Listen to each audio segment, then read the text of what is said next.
And welcome everybody, welcome back to the channel. हाँ, इस बार हमें थोड़ा सा लेट हो गया, काफ़ी दिन से हमने कोई वीडियो अपलोड नहीं की, बट अब से हम रेगुलर वीडियोस अपलोड करेंगे। तो आज की वीडियो में हम बात करेंगे क्लास 11th के लिए, मतलब बिजनेस स्टडीज़ का हमारा chapter number 2 forms of business organisations. First chapter में हमने क्या पढ़ा? फर्स्ट चैप्टर में हमने ये पढ़ा कि बिज़नेस क्या होता है, एम्प्लॉयमेंट क्या होता है, प्रोफेशन क्या होता है, ट्रेड क्या होता है, कॉमर्स क्या होता है, ये सब हमने पढ़ा। हमने पढ़ा कि बिज़नेस, प्रोफेशन एंड एम्प्लॉयमेंट, इनमें से हमें कौन सी लाइन को चूज़ करना है, कैसे क्या करना है, एम्प्लॉयमेंट में जाना है, बिज़नेस में जाना है, किसके क्या फीचर्स हैं, किसके क्या बेनिफिट्स हैं। तो हमने डिसाइड कर लिया, हम तो कॉमर्स वाले बच्चे हैं, हमने डिसाइड कर लिया कि हमें बिज़नेस करना है। बहुत अच्छे से सोच लिया, हाँ भाई हम तो बिज़नेस करेंगे। लेकिन अब क्वेश्चन सबसे पहले ये आता है कि हम बिज़नेस की कौन सी फॉर्म में जाएंगे। अब कुछ बच्चे कहेंगे अब ये फॉर्म क्या होती है, हमने तो सुनी ही नहीं। लेकिन जब मैं आपको फॉर्म्स बताऊंगी तो आप समझ जाएंगे। जैसे कि सोल प्रोप्राइटरशिप, मतलब अकेले बिजनेस करना है, या पार्टनरशिप कि अपने किसी फ्रेंड के साथ, अपने किसी रिलेटिव के साथ, मतलब किसी पर्सन के साथ, एक और पर्सन को लेके, या टू और मोर पर्सन के साथ हमें अपना बिजनेस करना है, मतलब पार्टनरशिप करनी है। या हम कंपनी खोल लें, अच्छा रहेगा। कंपनी खोलेंगे तो भी उसके अलग अलग बेनिफिट्स होंगे, अलग अलग फीचर्स होंगे हैं। और हम क्या कर सकते हैं, जॉइंट हिंदू फैमिली बिजनेस में जा सकते हैं। ये आप लोगों के लिए बिल्कुल नया होगा, आप लोगों ने नहीं सुना होगा। लेकिन इस चैप्टर में हम पढ़ेंगे कि joint Hindu family undivided business क्या होता है। नेक्स्ट, कोऑपरेटिव सोसाइटी क्या होती है। सोसाइटी सबने सुनी होंगी, ये वही होती हैं। तो आज हम इन 5 बिजनेस ऑर्गेनाइजेशंस के बारे में पढ़ेंगे, लेकिन इस वीडियो में नहीं। इस वीडियो में हम सिर्फ 2 बिजनेस ऑर्गेनाइजेशंस की बात करेंगे, सोल प्रोप्राइटरशिप एंड पार्टनरशिप, जो आपने बहुत अच्छे से सुनी होंगी और आपको ईजिली समझ भी आ जाएंगी। आपको ऑलरेडी हर क्वेश्चन का आंसर खुद से आता होगा। तो बात करते हैं सबसे पहले सोल प्रोप्राइटरशिप की। सोल प्रोप्राइटरशिप क्या होता है? एज द नेम सजेस्ट कि सोल मीन्स सिंगल पर्सन। जब कोई अकेला बंदा बिजनेस स्टार्ट करता है तो उसके क्या बेनिफिट्स हो सकते हैं या क्या उसके नुकसान हो सकते हैं, खुद ही सोचो। फर्स्ट, आपको सारा कैपिटल खुद लगाना पड़ेगा। जितना भी आपके पास कैपिटल है उसी के साथ या तो आप बिज़नेस स्टार्ट करो या लोन लो, ठीक है। लेकिन आपके पास बहुत ज़्यादा कैपिटल नहीं हो सकता, क्योंकि सिंगल पर्सन कितना कैपिटल कर पाएगा, और बहुत बड़े स्केल पे बिज़नेस भी आप नहीं कर सकते। अकेला बंदा कितना बिज़नेस संभाल सकता है? नहीं संभाल सकता। तो इसके कुछ बेनिफिट्स भी होंगे और कुछ हमारे पास डिसएडवांटेजेस भी होंगे। तो हम बात करते हैं पहले फीचर्स की। फीचर्स के अंदर आपको बेनिफिट्स एंड डिसएडवांटेजेस दोनों मिल जाएंगे। तो फर्स्ट, फॉर्मेशन। फॉर्मेशन मतलब कि ये बिज़नेस स्टार्ट कैसे किया जाए। फॉर्मेशन के लिए सोल प्रोप्राइटरशिप सबसे आसान होता है स्टार्ट करना। इसके लिए आपको कोई लीगल फॉर्मेलिटीज़ करने की ज़रूरत नहीं होती। मैम कैसे? बहुत आसान है। मेरे घर के साइड में एक शॉप खाली थी, मैंने वहाँ पे क्या किया, उसे रेंट पे लिया, एक बोर्ड लगाया और ट्यूशन्स पढ़ाना स्टार्ट कर दिया। हो गया सोल प्रोप्राइटरशिप बिजनेस, हो गया ना। कुछ करना नहीं पड़ा मुझे, कोई रजिस्ट्रेशन नहीं लेना पड़ा, कोई लाइसेंस नहीं लेना पड़ा, कुछ नहीं किया मैंने, सिर्फ एक बोर्ड लगा दिया, प्राची जैन क्लासेस। इसके अलावा मैंने कुछ नहीं किया। 2 चेयर्स डाल दी, एक टेबल डाल दी, और अगले दिन से बच्चे आने स्टार्ट हो गए। तो मेरा बिजनेस स्टार्ट हो गया, सोल प्रोप्राइटरशिप, जिसके अंदर हमें फॉर्मेशन में ज़्यादा रेस्ट्रिक्शंस की ज़रूरत नहीं होती, कोई रजिस्ट्रेशन नहीं चाहिए होता, इसमें किसी तरीके की कोई लीगल फॉर्मेलिटीज़ नहीं होती। नेक्स्ट है कैपिटल। कैपिटल की बात हमने जस्ट अभी की। सोल प्रोप्राइटरशिप में लिमिटेड कैपिटल होता है। लिमिटेड मतलब एक पर्सन कितना कैपिटल लगा सकता है, जितनी उसकी कैपेसिटी होगी, 10 लाख, 20 लाख, 50 लाख। उसके बाद उसे लोन लेना पड़ेगा थोड़ा बहुत, लेकिन उससे ज़्यादा कैपिटल वो नहीं लगा पाएगा, क्योंकि बिज़नेस अगर लगा भी देगा तो इतने बड़े बिज़नेस को वो अकेले संभालेगा कैसे। तो इसलिए इसमें कैपिटल हमेशा लिमिटेड होती है, एंड वो एक ही पर्सन कैपिटल इसके अंदर एम्प्लॉय करता है, एक ही पर्सन इसमें कैपिटल लगाता है। Next is decision making. जब एक ही पर्सन ने बिजनेस स्टार्ट किया है तो डिसीजन मेकिंग भी कौन करेगा? वो सोल पर्सन। मतलब अगर मैं अपना ट्यूशन सेंटर चला रही हूँ तो सिर्फ उसमें डिसीजन मेकिंग का राइट किसके पास है? मेरे पास। लेकिन अगर मैं किसी के साथ पार्टनरशिप में चलाऊंगी तो पार्टनरशिप में मुझे डिसीजन लेने से पहले उनसे भी पूछना पड़ेगा, अपने पार्टनर से भी पूछना पड़ेगा। तो इसलिए डिसीजन मेकिंग इसमें बहुत आसान होती है, किसी पर आपको डिपेंड होने की ज़रूरत नहीं होती, फास्ट डिसीजन मेकिंग हो जाती है, आपको किसी के अप्रूवल की नीड नहीं होती। Next is liability. Liability word तो आपने अकाउंट्स में भी सुना होगा। लायबिलिटीज़ क्या होती हैं? लेनदारियाँ, हमारा कर्जा जो हमने लोगों से उधार लिया हुआ है वो हमारे लिए क्या होती है? लायबिलिटीज़ होती हैं। तो लायबिलिटी क्या होती होगी सोल प्रोप्राइटरशिप की? अनलिमिटेड। मतलब अगर मैंने ट्यूशन सेंटर में कुछ लोन ले लिया तो उसकी जिम्मेदारी किसकी है? मेरे अकेले की। मतलब मेरी अनलिमिटेड लायबिलिटीज़ है। मतलब अगर मैं उस कर्जे को ना चुका पाऊँ तो मुझे अपनी पर्सनल एसेट्स तक सेल करके वो कर्जा उतारना पड़ेगा। तो इसमें अनलिमिटेड लायबिलिटीज़ होती हैं। अब कुछ बच्चे सोच रहे होंगे लायबिलिटीज़ तो अनलिमिटेड ही होती है, लिमिटेड किस में होती है? तो हम बात करेंगे ये कंपनी के अंदर, जॉइंट स्टॉक कंपनी में ऐसा होता है जब लायबिलिटीज़ लिमिटेड भी होती हैं। मतलब अगर मैं कर्जा ना, मतलब मेरी कंपनी कर्जा ना उतार पाए तो मैं उसके लिए पर्सनली लायबल नहीं होगी। और ऐसा क्यों होगा? ऐसा इसलिए होगा क्योंकि वहाँ पर सेपरेट लीगल एंटिटी का कॉन्सेप्ट आ जाता है जो कि यहाँ पर अवेलेबल नहीं है। इसे हम बहुत अच्छे से समझेंगे हमारे कंपनी वाले वीडियो में। तो अभी हम बात करते हैं नॉर्मल की लायबिलिटी हमारी यहाँ पे अनलिमिटेड होती है। नेक्स्ट है नो सेपरेट लीगल एंटिटी या नो सेपरेट एंटिटी। आपका जो सोल प्रोप्राइटरशिप बिजनेस होता है उसकी अलग से कोई पहचान नहीं होती। उसका जो मालिक है वही बिजनेस रन करता है, वही बिजनेस से डायरेक्टली रिलेटेड होता है और उसी के नाम पर बिजनेस चलता है। तो मतलब बिजनेस अलग और उसका मालिक अलग, ऐसा वाला कोई कंडीशन नहीं होता यहाँ पे, ऐसा कोई क्राइटेरिया नहीं लगता। तो इधर सेपरेट एंटिटी नहीं होती, business and the owner is same. Next is sole risk bearer. अब देखो मैंने अकेले ने बिजनेस शुरू किया तो इसका बेनिफिट सबसे पहले आप सोच रहे होगे ये आएगा कि प्रॉफिट किसी के साथ मुझे डिस्ट्रीब्यूट नहीं करना पड़ेगा, प्रॉफिट तो सारा मुझे अकेले को मिलेगा। लेकिन क्या आपने सोचा इसका एक नुकसान भी तो है? अगर लॉस हो गया तो उसका सारा रिस्क भी किसके पास है? मेरे पास ही तो है। मैंने जो लोन लिया है वो भी तो सारा मुझे ही पे करना है, कोई और थोड़ी ना पे करने आएगा। जैसे कोई और प्रॉफिट नहीं ले रहा ऐसे ही रिस्क भी कोई और नहीं लेगा, सारा रिस्क किसके पास है? उस सोल प्रोप्राइटर के पास है। Next is no profit sharing. Obviously हम रिस्क शेयर नहीं कर रहे, हम प्रॉफिट भी शेयर नहीं कर रहे, अकेला मालिक और अकेले का उसका profit. Next is secrecy. Secrecy in the sense मतलब कि हमें अपने बिजनेस की डिटेल्स किसी को देने की ज़रूरत नहीं होती। अब सिंगल पर्सन है, उसके पास कॉन्फिडेंशियलिटी रहेगी, वो अपने बिजनेस को अपने तक रख सकता है, उसे किसी को कुछ बताने की ज़रूरत नहीं है, वो सबको उतना ही बताएगा जितना वो चाहता है। लेकिन जो ये हमारी कंपनी होती है ना, इसको अपने profit and loss, balance sheets, अपने फाइनेंशियल्स वो अपने पब्लिक करने होते हैं। जो कोई भी पब्लिक एंटिटी या कोई भी पर्सन, आप, मैं या कोई भी उसे देख सकता है। लेकिन सोल प्रोप्राइटरशिप में ऐसा नहीं होता, आपको अपने एनुअल अकाउंट्स किसी को शो करने की नीड नहीं होती। तो इसमें आपको कुछ मिले होंगे एडवांटेजेस, कुछ मिले होंगे डिसएडवांटेजेस। इन्हीं के बेसिस पे आप मेरिट्स एंड डीमेरिट्स बहुत आसानी से लिख सकते हैं। तो प्लीज़ अपनी बुक से एक बार पढ़िएगा और आपको जो भी समझ ना आए प्लीज़ उसे कमेंट बॉक्स में कमेंट कीजिएगा। ये तो हो गया हमारा सोल प्रोप्राइटरशिप। अब हम बात करेंगे पार्टनरशिप की। सोल प्रोप्राइटरशिप में सिंगल मैं थी, कोई नहीं था। अब पार्टनरशिप की बारी आ गई। मैंने किसी को अपना पार्टनर बना लिया। मैंने सोचा मैं अकेले बिजनेस हैंडल नहीं कर सकती, तो मैंने अपने साथ किसी को रख लिया। जैसे आपने हमारे चैनल पे देखा होगा, हम 2 टीचर्स हैं, मेरा अकेले का चैनल नहीं है, तो इसे भी आप पार्टनरशिप कह सकते हो। आपने अपने फ्रेंड के साथ कोई बिजनेस कर लिया, वो भी एक पार्टनरशिप है। तो पार्टनरशिप कहेंगे किसको? पहले तो हम ये देखेंगे।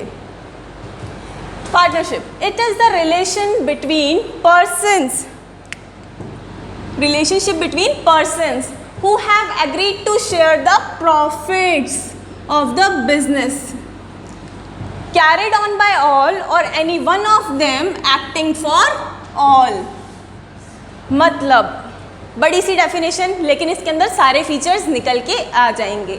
तो देखो कैसे, it is the relationship between persons English use करते हैं थोड़ी सी, सिंगुलर प्लूरल आप सभी ने सुने होंगे, इसमें एस लगा हुआ है तो मतलब ये प्लूरल है, तो मतलब ये कुछ लोगों के बीच का एक रिलेशन है। मतलब एक पर्सन के बीच में तो रिलेशन नहीं हो सकता, तो देयर मस्ट बी टू और मोर पर्सन। तो it is a relationship between persons who have agreed to share the profit of the business. मतलब मैं अकेले अपने साथ तो अपना बिजनेस, ऐसा तो नहीं हो सकता ना मैं अपने साथ ही अपनी पार्टनरशिप कर लूँ, ऑब्वियसली कोई और पर्सन होगा। तो टू और मोर पर्सन के बीच की ये रिलेशनशिप होती है जिन्होंने एग्री किया है कि वो अपने बिजनेस का प्रॉफिट या लॉस, अब आप कुछ बच्चे सोच रहे होंगे यहाँ तो सिर्फ प्रॉफिट लिखा है, लॉस तो लिखा नहीं, लेकिन ये अंडरस्टूड है कि अगर प्रॉफिट शेयर कर रहे हैं तो लॉस भी शेयर होगा। तो कुछ लोगों के बीच का रिलेशनशिप है जिन लोगों ने एग्री किया है कि हम एक बिजनेस करेंगे जिसका प्रॉफिट या लॉस सब लोग आपस में डिवाइड कर लेंगे। तो ज़रूरी नहीं है कि वो इक्वली डिस्ट्रीब्यूट करें, इसमें एक एग्रीमेंट बनता है जिसको हम बोलते हैं पार्टनरशिप डीड। पार्टनरशिप डीड क्या होती है, उसमें सारे टर्म्स एंड कंडीशंस सब लिखा होता है कि कितनी रेशियो में हमारे प्रॉफिट या लॉसेस डिवाइड होंगे, कौन कितनी कैपिटल लेके आएगा, कल को डिस्प्यूट हो जाए तो क्या होगा, सारी चीज़ें उसमें लिखी होती है, और कौन कैसा पार्टनर होगा। अब कैसा पार्टनर होगा इसको हम बाद में डिस्कस करेंगे, पहले हम बस इसकी डेफिनेशन पे ध्यान देते हैं। होपफुली इतनी समझ में आ गई होगी। अब आगे है carried on, business carried on by all और any one of them acting for all. इसका मतलब क्या है, इन सबको हम एक वर्ड दे सकते हैं, इस पूरी लाइन को हम एक वर्ड दे सकते हैं, उसका मतलब उसको क्या दे बोलेंगे हम, म्यूचुअल एजेंसी। म्यूचुअल एजेंसी क्या होती है, म्यूचुअल एजेंसी मतलब सब लोगों की आपसी सहमति, सब लोग आपस में एक दूसरे के एजेंट हैं। एजेंसी मतलब एजेंट्स हैं। अब एजेंट्स का मतलब यहाँ क्या है, इसका मतलब ये है कि अगर एक पर्सन कोई काम करता है तो ये माना जाएगा कि एक पार्टनर का काम किया हुआ पूरी सारे के सारे पार्टनर की कंसेंट से किया हुआ है, या तो सारे पार्टनर एक साथ काम करेंगे बिजनेस के अंदर, या फिर कोई एक भी चाहे तो सबके बिहाफ पर काम कर सकता है। Any carried on by all मतलब बिजनेस सारे के सारे कैरी कर रहे हैं, और any one of them acting for all मतलब या तो सारे लोग बिजनेस करेंगे, एक साथ संभालेंगे, बिजनेस को मैनेज करेंगे, या फिर कोई एक पर्सन सबके बिहाफ पे बिजनेस को मैनेज करेगा, उसकी सारी एक्टिविटीज़ को देखेगा। तो ये हो गया हमारा म्यूचुअल एजेंसी का कॉन्सेप्ट, जो बहुत बच्चों को कई बार नहीं समझ में आता कि म्यूचुअल एजेंसी होती क्या है। म्यूचुअल एजेंसी का मतलब यही है कि सब लोग आपस में म्यूचुअली एक दूसरे के एजेंट्स हैं। नेक्स्ट है फीचर्स। फीचर्स तो हमने ऊपर से ही निकाल लिए। फर्स्ट, टू और मोर पर्सन्स। पार्टनरशिप है, मैं अकेले अपने साथ पार्टनरशिप नहीं कर सकती, तो देयर मस्ट बी टू और मोर पर्सन्स हु, फर्स्ट देखो यहाँ पे लिखा भी है टू और मोर पर्सन्स। सेकेंड, अब ज़्यादा लोग हैं तो क्या होगा, पॉसिबिलिटी ऑफ कॉन्फ्लिक्ट्स। आज तो हम बहुत अच्छे दोस्त हैं, कल को हमारे बीच में कोई डिस्प्यूट हो गया। पार्टनरशिप में जनरली यही होता है, और पार्टनरशिप में आपने सुना भी होगा कि पार्टनरशिप वाले बिजनेस नहीं चलते, लेकिन डिपेंड करता है कि हमारी पार्टनरशिप डीड कैसी बनी हुई है। कई बार हम अपनी पार्टनरशिप डीड में सारे क्लॉजेस डाल देते हैं, जिससे कि अगर कोई डिस्प्यूट आए भी तो हमारी पार्टनरशिप डीड उसको सॉल्व कर देती है। तो फर्स्ट, टू और more person. Second, possibility of conflicts. ज़्यादा लोग होंगे तो ज़्यादा कॉन्फ्लिक्ट्स के चांसेस भी होंगे। नेक्स्ट इसका पॉइंट क्या हो सकता है, हमारा फीचर क्या हो सकता है, शेयरिंग ऑफ प्रॉफिट।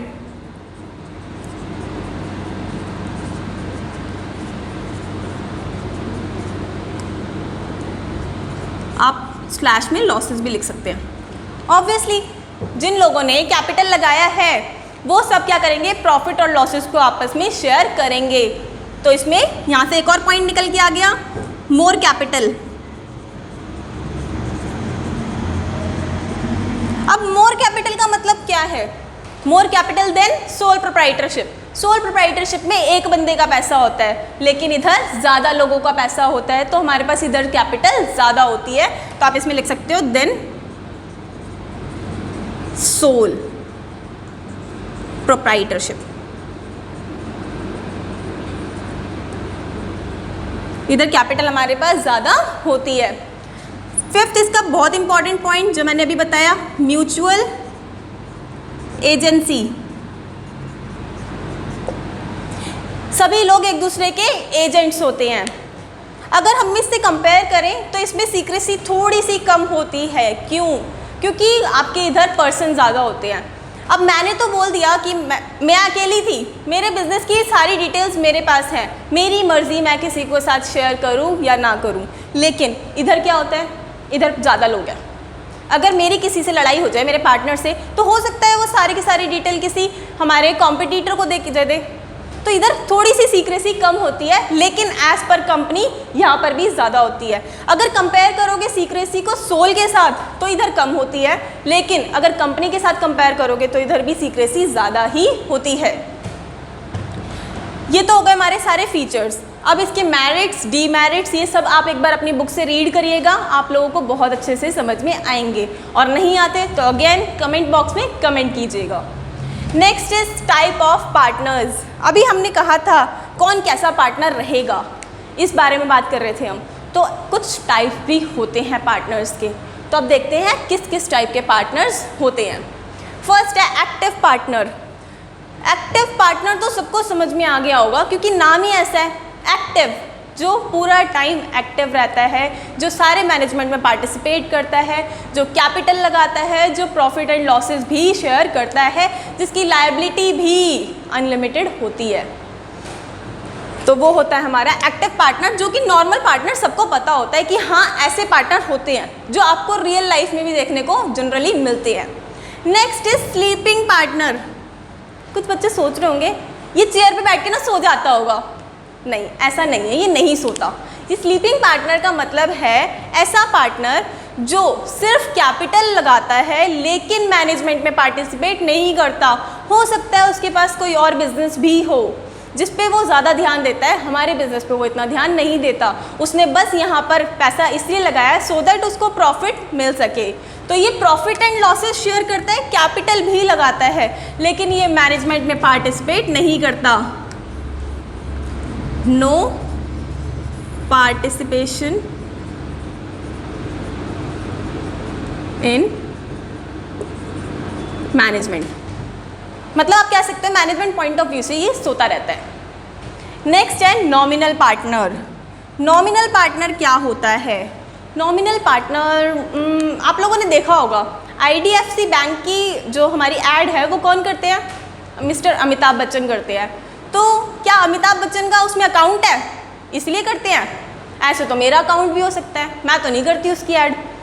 तो नॉमिनल पार्टनर वो होता है जो सिर्फ हमारी ऐड करता है, या जिसका फेस हम यूज़ करते हैं अपने बिजनेस में, वो कैपिटल नहीं लगाता, वो share in profit and loss नहीं करता, ना ही उसकी लायबिलिटी। लेकिन उसकी लायबिलिटी अनलिमिटेड होती है, क्योंकि उसका फेस यूज़ किया जा रहा है। लोग उस पर रिलाई करके आपका प्रोडक्ट खरीदेंगे, लोग उस पर रिलाई करके आप IDFC बैंक में अकाउंट खोलेंगे। तो इसकी लायबिलिटी ज़रूर अनलिमिटेड होती है, लेकिन ये कैपिटल नहीं लगाते, ना ये मैनेजमेंट में पार्टिसिपेट करते। बहुत ही अच्छे एग्जाम्पल्स है, जितने भी एक्टर एक्ट्रेसेस आते हैं एड्स में, ये सभी नॉमिनल पार्टनर्स होते हैं।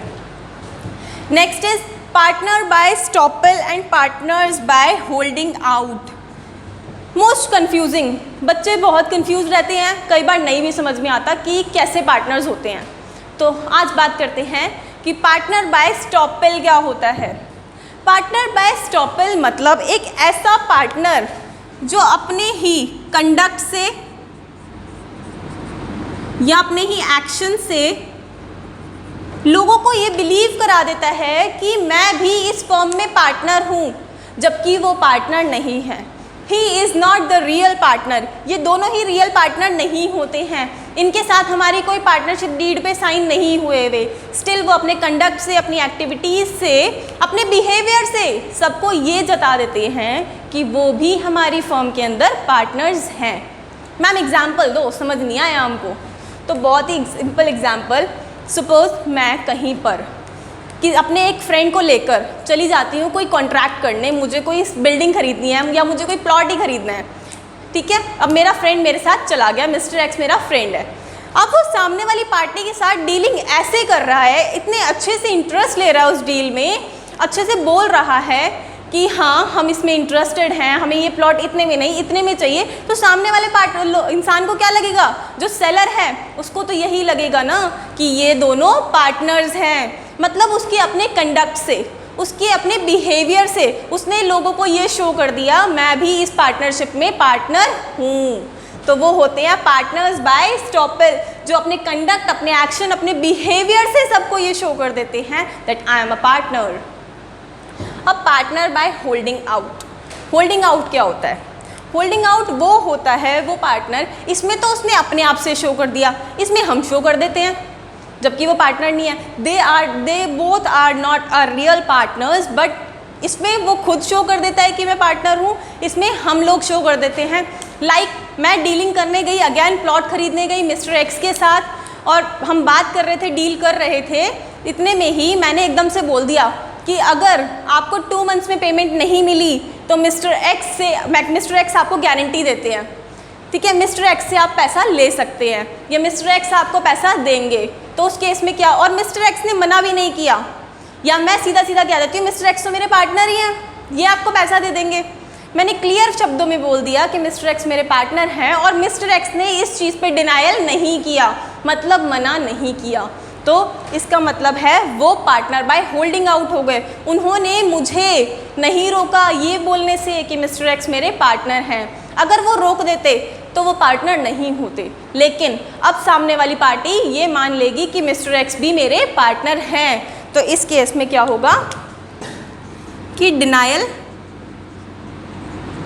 नहीं करता अगर पार्टनर, तो वो भी हम, मतलब कोई पर्सन, तो वो भी हमारा पार्टनर बन जाएगा दूसरों की नज़रों में, और वो भी इक्वली क्या होगा, लायबल हो जाएगा हमारी लाइबिलिटीज़ के लिए। अगेन ये दोनों कैपिटल एम्प्लॉय नहीं करते, ये दोनों मैनेजमेंट में पार्टिसिपेट नहीं करते, इन दोनों को कोई प्रॉफिट लॉस नहीं मिलता, लेकिन इन दोनों की लाइबिलिटीज़ बन जाती हैं। ये अपने आप ही अपने बिहेवियर से या हमें मना ना करके हमारे पार्टनर्स बन जाते हैं और इनकी लाइबिलिटीज़ भी आ जाती हैं, अराइज हो जाती हैं। ये था हमारा पूरा sole proprietorship and partnership. Hopefully बहुत अच्छे से समझ आया होगा और बहुत ही आसान है, जो आप जनरल अपनी लाइफ में देखते भी हैं। तो अब हम नेक्स्ट वीडियो में बात करेंगे हमारे joint Hindu family business and cooperative society पर, इन दोनों टॉपिक्स पर। जॉइंट स्टॉक कंपनी के लिए हम एक और नया वीडियो लेके आएंगे, क्योंकि ये थोड़ा सा वास्ट है और आपके चैप्टर नंबर 7 में पूरा का पूरा जॉइंट स्टॉक कंपनी ही दिया हुआ है कि कैसे बनती है और क्या होती है। तो हम ट्राई करेंगे कि उस पूरे चैप्टर को उस वाली वीडियो के साथ ही लिंक करके पढ़ें। तो अब हम मिलेंगे हमारी नेक्स्ट वीडियो में। कुछ भी समझ ना आए तो प्लीज़ कमेंट कीजिए और हमारी वीडियो को लाइक करना बिल्कुल ना भूलें। तो अब हम मिलेंगे नेक्स्ट वीडियो में। Till then take care, bye bye.